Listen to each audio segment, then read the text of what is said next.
అందరికీ నమస్కారాలు. రాష్ట్ర ముఖ్యమంత్రి శ్రీ నారా చంద్రబాబు నాయుడు గారి జన్మదినోత్సవాలని అత్యంత వేడుకగా భక్తి శ్రద్ధలతో పండగ వాతావరణంలో రాయదుర్గం నియోజకవర్గంలో 10 రోజుల పాటు నిర్వహిస్తూ ఉన్నాం. చంద్రబాబు నాయుడు గారి జన్మదిన వేడుకల సందర్భంగా ఈ నెల 11న ప్రారంభమైన హోమాలు 10 రోజుల పాటు రాయదుర్గం పట్టణంలో నిరాటంకంగా సాగుతూ ఉన్నాయి. ఈరోజు 5వ రోజు హోమం ముగిసింది.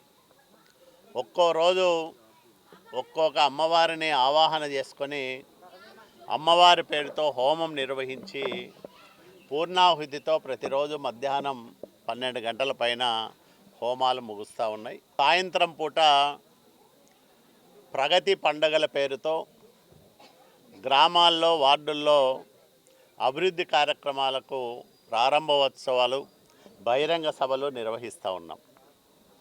వీటితో పాటు క్రీడా పోటీలు సాంస్కృతిక కార్యక్రమాలు ఏర్పాటు చేస్తూ ఉన్నాం.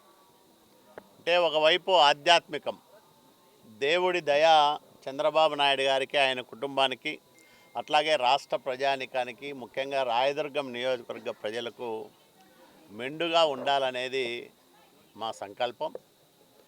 ఈసారి ఎల్నినో ప్రభావం వల్ల వర్షాలు కూడా తక్కువ పడతాయని వాతావరణ నిపుణులు హెచ్చరిస్తూ ఉన్నారు.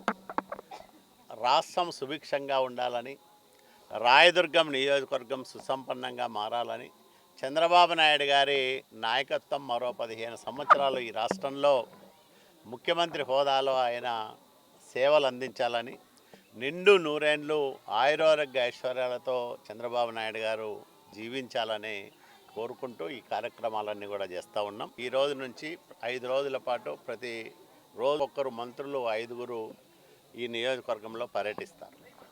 అంటే ఒకవైపు దేవతల దీవెనలు, సాయంత్రం పూట ప్రజల మధ్యన జన్మదిన వేడుకలు చేసుకుంటా ఉన్నాం, కేక్ కట్ చేసుకుంటా ఉన్నాం. ప్రజల ఆశీస్సులు, దేవతల దీవెనలు, ప్రజల ఆశీస్సులు చంద్రబాబు నాయుడు గారికి ఉంటే, ఆయన బాగుంటే ఈ రాష్ట్రం బాగుంటుంది, మనమంతా బాగుంటాం, బాగుపడతాం. ముఖ్యంగా రాయదుర్గం నియోజకవర్గానికి అనేక ఆర్థిక ఇబ్బందులున్నా దాదాపు 800 కోట్లకు పైగా అభివృద్ధి కార్యక్రమాలు మంజూరు చేసిన గొప్ప నాయకుడు నారా చంద్రబాబు నాయుడు గారు. కాబట్టి ఆయన చల్లగా ఉండాలని, ఆయన కుటుంబం సంతోషంగా ఉండాలని ఈ కార్యక్రమాలన్నీ కూడా నిర్వహిస్తారు.